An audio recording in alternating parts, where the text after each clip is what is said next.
Ser Podcast. Las 8 de Hoy por Hoy en Ser Podcast.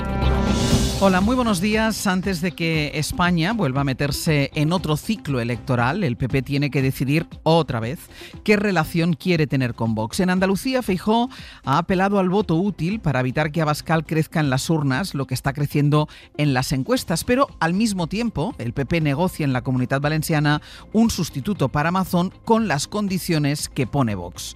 Una de esas condiciones implica endurecer el discurso migratorio, que es lo que Feijóo enfatizó ayer en Melilla, y la otra condición de Vox es rechazar el Pacto Verde Europeo, y precisamente ayer, justo cuando empezaba en Brasil la cumbre del clima, el PP español votó en contra de los objetivos climáticos que había acordado la Unión Europea. Ese acuerdo de Bruselas planteaba reducir en un 90% las emisiones contaminantes en 15 años y ya implicaba una cesión a los países que son más críticos. El PP europeo está a favor de manera mayoritaria, pero se desmarcan, entre otros, los representantes del PP español, que justo en este momento, es decir, mientras está negociando con Vox en Valencia y con las premisas que establece Vox, comparten voto en Europa con los grupos de extrema derecha con el argumento de que esos objetivos climáticos son irrealizables para España. Sastre, buenos días. Buenos días, Barcelona. La vicepresidenta de la Comisión Europea, la socialista Teresa Rivera, estuvo anoche en Hora 25, lamenta que el PP español se alinee con los negacionistas del cambio climático. Yo creo que es una falta de responsabilidad muy importante y una traición a las generaciones actuales y las futuras. España es un país, como sabemos, como hemos visto, desgraciadamente, tremendamente impactado, afectado por el cambio climático y sus distorsiones en el régimen de lluvias, en los incendios. Si uno ni siquiera es capaz de entender que la ciencia y la realidad nos está diciendo que debemos actuar a toda velocidad, es muy difícil pedir responsabilidad a nadie. Hoy por Hoy Noticias. Ser Podcast. Corresponsal comunitario Enrique García Pozo, buenos días. ¿Qué tal? Buenos días. La de ayer era una primera votación, habrá otra esta semana y el PP español volverá a votar en contra de un acuerdo que respalda la mayoría de su propio partido en Europa y del que se han desmarcado Polonia o Hungría. Sí, el plan se aprobó la semana pasada, lo contábamos aquí, salió adelante con el respaldo de una amplísima mayoría de capitales y ayer se sometió a su primera prueba en el Parlamento Europeo. Se votó en la Comisión de Medio Ambiente, que es el paso previo a que se vote en el Pleno. Eso será este jueves. Y de momento ayer el plan salía adelante. Vimos cómo hay consenso entre las principales fuerzas europeístas para respaldar esos objetivos climáticos, como los populares europeos, los socialistas, los liberales y los verdes votaban a favor de esos objetivos, pero no lo hacía el PP español, que junto a los polacos, un eurodiputado holandés y una eslovaca de su propio grupo, se salía de ese consenso y votaba en contra, sumando sus votos a los de la extrema derecha y desmarcándose, por tanto, de la posición mayoritaria de su grupo en Bruselas. Los españoles votaron lo mismo que los dos grupos donde están los partidos de Orbán, la Agrupación Nacional de Le Pen, Meloni o Vox. Fuentes del PP español explican que han votado en contra porque los objetivos son prácticamente imposibles de cumplir en el caso de España en el plazo propuesto. Hablan de voto prudente y adelantan que también votarán en contra en el pleno de este jueves, como también ha anunciado que lo hará los grupos de la extrema derecha.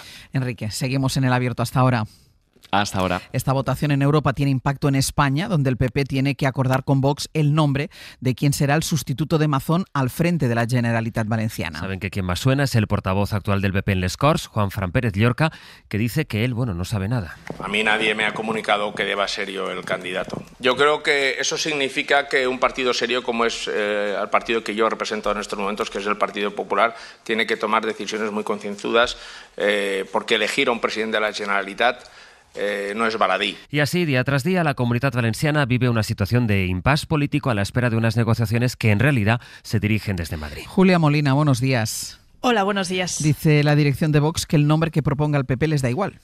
Les da igual, pero quieren uno, porque hasta que no tengan elegido un interlocutor en Vox no darán por iniciadas las negociaciones. En el caso de que sea Juanfran, hablaremos con Juanfran. En el caso de que sea otro el candidato del Partido Popular, hablaremos con el otro candidato. ¿Pero ustedes ven bien a Juanfran Pérez Llorca? Nos da absolutamente igual quién sea el candidato del Partido Popular, si con él se puede negociar para mantener la estabilidad política de la Comunidad Valenciana.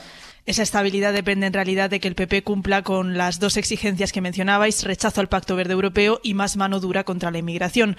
La pelota está, por tanto, en el tejado de Génova. Dicen desde el PP valenciano que son los de Feijóo quienes tienen que proponer al sucesor. Le corresponde a la Dirección Nacional nombrar un candidato. En el momento en que se nombre un candidato por parte del Partido Popular a la Generalitat, ya tendrá que coger más protagonismo, digamos, la dirección regional del partido, ¿no? Porque al fin y al cabo cada comunidad autónoma tiene sus peculiaridades, ¿no? Pero la Dirección Nacional no parece tener prisa, pese a que hay voces en su partido que piden que la cuestión valenciana se cierre cuanto antes. A 8 días de que finalice el plazo para presentar a un candidato, en el Partido Popular por ahora guardan silencio. Julia, gracias. A vosotros. Comparece Mazón esta tarde en Les Corts, lo va a hacer en la comisión que investiga la DAN allí, en una sesión en la que no van a dejar que entren las asociaciones de víctimas. Según la presidenta de esta comisión, que es una diputada de Vox, solo hay 5 asientos para invitados y tienen prioridad los altos cargos de la Generalitat o los miembros de las consejerías. Así que las víctimas lo podrán seguir esa comparecencia en una sala aparte. Lo que se ha conocido en estas últimas horas es la transcripción de aquello que Maribel Vilaplana declaró ante la jueza de Catarroja. Y relató a la jueza que en la comida Mazón, el día de la DAN, escribía mensajes y recibía continuas llamadas mientras estaban comiendo en el Ventorro la tarde del 29 de octubre. Mazón le dijo a Vilaplana, para justificarse cuando salía del reservado en el que estaban para hablar por teléfono, le dijo: es lo de siempre, por lo de la foto.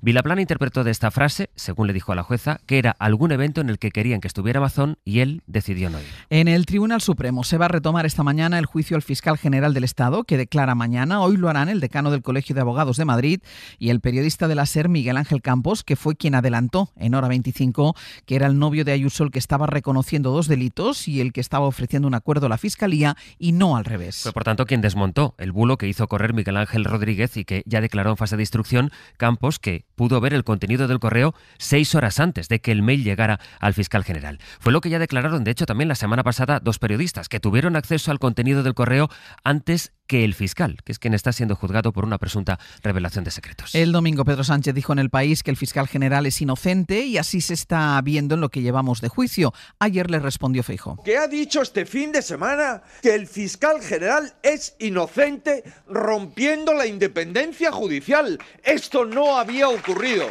en ningún momento de nuestros 50 años de democracia. Que el presidente del gobierno interfiera delante del Tribunal Supremo es un síntoma inequívoco de su falta de calidad democrática y de su falta de ética y de responsabilidad. Ayer preguntaron a la ministra de Defensa, que es magistrada, Margarita Robles. Pues mire, como jurista y como persona hay que dejar que los tribunales trabajen y todo el mundo tiene derecho a la presunción de inocencia y yo confío plenamente en la resolución que dice la Sala Segunda del Tribunal Supremo. La Asociación Mayoritaria de Fiscales criticó a Sánchez por su afirmación del domingo. Feijóo vuelve a pedir elecciones anticipadas y más después del bloqueo legislativo que ha anunciado Junts. Sostiene, de hecho, el presidente del PP que ahora mismo hay más opciones de que salgan adelante en el Congreso leyes que proponga su partido, el PP, que leyes que proponga el Gobierno.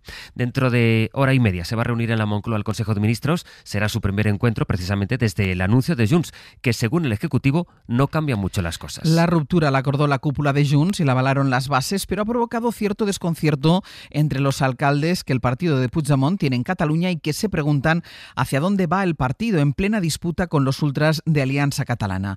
Barcelona, Laura Pons. Sí, hay fuentes municipales que lamentan la falta de estrategia. Después del movimiento de la semana pasada, denuncian que la decisión de bloquear la legislatura no tenga un plan B, no cuente con una alternativa. ¿De qué ruptura estamos hablando?, se pregunta una voz municipal, quien recuerda que en ningún momento habían defendido un acuerdo de legislatura. Otro alcalde, que prefiere el anonimato, habla de postureo, de gesticulación, porque en Junts siempre han dicho que no forman parte de ningún bloque y que lo negocian todo carpeta a carpeta. Además, otras fuentes lamentan que la dirección solo consulte a la militancia cuando saben que el resultado será favorable a lo que quiere la cúpula del partido y exponen que es una contradicción anunciar una ruptura pero a la vez dejar una grieta para la reconciliación en caso de que el PSOE acabe cumpliendo acuerdos. La dirección del partido resta importancia a las declaraciones de estos alcaldes. Recuerdan que gobiernan en más de 300 municipios. Las 8 de Hoy por Hoy en SER Podcast. De la última hora, está cortada la autovía AP7 en La Aldea, en Tarragona, en los dos sentidos de la marcha por un accidente con 3 camiones implicados. El siniestro ha provocado que se incendiara uno de esos vehículos, uno de los camiones. Hay 13 dotaciones de los bomberos trabajando ahora mismo en el lugar. Y además, la Conferencia Episcopal considera creíble la denuncia por pederastia que una víctima ha presentado contra el actual obispo de Cádiz, que ha suspendido su agenda, pero que se mantiene en el puesto. De hecho, la Iglesia ha mantenido como obispo a Rafael Zornoza, a pesar de una denuncia a la que ellos mismos dan verosimilitud, hasta el punto de que es la primera investigación que abre el Vaticano contra un obispo español. El caso lo desveló ayer el diario El País. Lo que dice la Iglesia española es que entiende tanto dolor de la víctima como el dolor del acusado por si la denuncia contra él es falsa. Mariola Lourido. La Conferencia Episcopal se muestra una vez más equidistante e insiste en defender sobre todo la presunción de inocencia de su obispo de Cádiz. Luis Argüello es el presidente. La Iglesia abre un procedimiento porque quiere conocer la verdad y quiere así acercarse al dolor de uno y de otro, al dolor de una posible víctima y al dolor de una posible persona, en este caso un obispo, al que pudiera habérsele acusado falsamente. Y horas después de que el obispado de Cádiz negase las acusaciones de pederastia contra Zornoza, asegurando que eran falsas y muy graves, el máximo responsable de la Iglesia Católica señaló: el hecho de que la Santa Sede haya iniciado la investigación es que concede una verosimilitud a la acusación. Argüello añade que después de todo esto posiblemente el Papa acepte la renuncia de Rafael Zornoza. Ya la presentó por haber cumplido los 75 años. Hoy por hoy noticias. Ser Podcast. Bélgica ha invitado por carta a 150.000 jóvenes para que se apunten a hacer el servicio militar voluntario el año que viene, cuando cumplan los 18 años. El gobierno belga lo presenta como una ocasión para mejorar su disciplina, a cambio de la que recibirán un salario de 2.000 euros al mes. Es el último gobierno que hace lo que han hecho ya otros países europeos, sobre todo los que están más cercanos a la frontera rusa: establecer el servicio militar de alguna forma, ya sea obligatorio, por sorteo o voluntario, que es, por ejemplo, como lo plantea Alemania. Y ese país, de hecho, afronta un debate entre conservadores y socialdemócratas porque tienen que decidir ahora qué van a hacer si no consiguen para el año que viene el número de voluntarios que necesitan. Corresponsal en Berlín, Carmen Viñas. Alemania todavía debate sobre cuál es el mejor modelo de servicio militar. El gobierno aprobó en agosto un proyecto de ley que parte de la voluntariedad de los jóvenes para alistarse, pero que contempla el reclutamiento obligatorio si la situación en materia de defensa así lo exige. Sin embargo, ahora conservadores y socialdemócratas no se ponen de acuerdo sobre el mecanismo a seguir en caso de que no haya suficientes voluntarios. 6 expertos han dado su opinión sobre el asunto en la Comisión de Defensa del Parlamento y lo han hecho de forma crítica. Consideran que no es realista pasar en apenas unos años de los 183.000 efectivos actuales a 260.000, como plantea el Gobierno. Las necesidades, dicen, son mayores, por lo que no ven indicios de que el problema pueda resolverse solo con los voluntarios. El Gobierno quiere que la nueva mili entre en vigor en enero de 2026, por lo que el tiempo apremia para alcanzar un acuerdo y que sea votado en el Parlamento. Hoy por hoy noticias. Ser Podcast.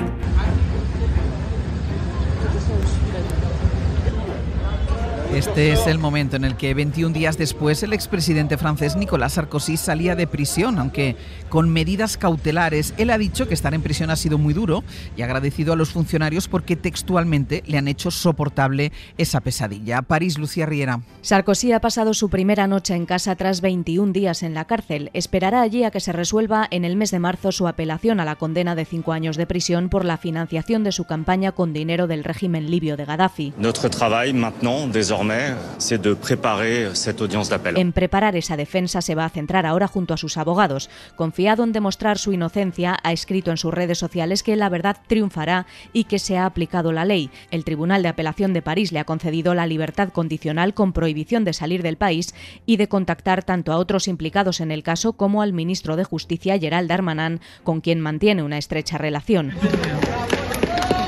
Su puesta en libertad ha sido inmediatamente celebrada por sus hijos y por varios perfiles políticos de la derecha y la ultraderecha. La volonté d'humilier a été Nicolas Sarkozy. Dice Jordan Bardella que ha habido una voluntad de humillarle. Otros mensajes en redes sociales, como el del exministro del Interior, Bruno Guettalló, elogian su valor y determinación. La compraventa de viviendas bate récords en España justo cuando el precio de las viviendas es uno de nuestros mayores problemas como país. Según la Federación de Agencias Inmobiliarias, solo una cuarta parte de esas viviendas las compran jóvenes que logran así emanciparse. Por los datos que ha recopilado la SER, un 25% es para los jóvenes y otro 25% es para inversores. que hacen negocio con esas casas. Las primeras residencias, es decir, las que se usan realmente para vivir, fueron poco más de la mitad. Lo que se ha multiplicado es el número de empresas que compran casas. Pablo Anzola. ¿Qué tal? Buenos días. Sí, de las más de 600.000 viviendas que se compraron y vendieron el año pasado en España, poco más de la mitad, el 57%, fueron primeras residencias. 1 de cada 4 inmuebles que se está adquiriendo en nuestro país es para invertir y el 18% restante lo está comprando quien ya tiene uno, porque se trata de segundas residencias. Es el perfil del comprador que las agencias inmobiliarias han elaborado para la SER. José María Alfaro es su presidente. Por efecto de mancha de aceite, esto se está trasladando a las zonas periféricas, primeros y segundos anillos periféricos, en todas las principales ciudades que tienen buenas comunicaciones, como decimos, no sostenibles. Y es que con la crisis de acceso como telón de fondo, los que compran tienen ya de media 42 años, mientras el peso de las empresas que adquiere vivienda se ha duplicado en los últimos 3. Eso sí, las personas jurídicas apenas están detrás del 5% de las compras. Y un estudio asegura que hablar varios idiomas protege frente al envejecimiento cognitivo. Es una información de Javier Ruiz Martínez. Aprender y usar más de un idioma a lo largo de la vida no solo es una herramienta cultural, sino una forma concreta de promover la salud cerebral. Es la conclusión principal de este estudio que publica Nature, en el que han participado 86.000 europeos de 50 a 90 años. Es un efecto protector, dice el autor, frente al envejecimiento acelerado. Es el neurocientífico argentino Agustín Ibáñez. A través de un email nos ha explicado que la razón es que usar un idioma mantiene activo un sistema cerebral muy demandante. Es decir, que los idiomas, aprenderlos, practicarlos y mantenerlos, son gimnasia para el cerebro. El control ejecutivo, la memoria de trabajo y, sobre todo, la flexibilidad cognitiva son claves para protegernos del deterioro cognitivo. El trabajo ha comparado la edad cerebral de los que sabían un solo idioma frente a los que sabían 2, 3 o más. Cuantos más idiomas se hablan, mayor es la protección frente a, por ejemplo, las demencias. Para no perderte ningún episodio, síguenos en la aplicación o la web de la SER, Podium Podcast o tu plataforma de audio favorita.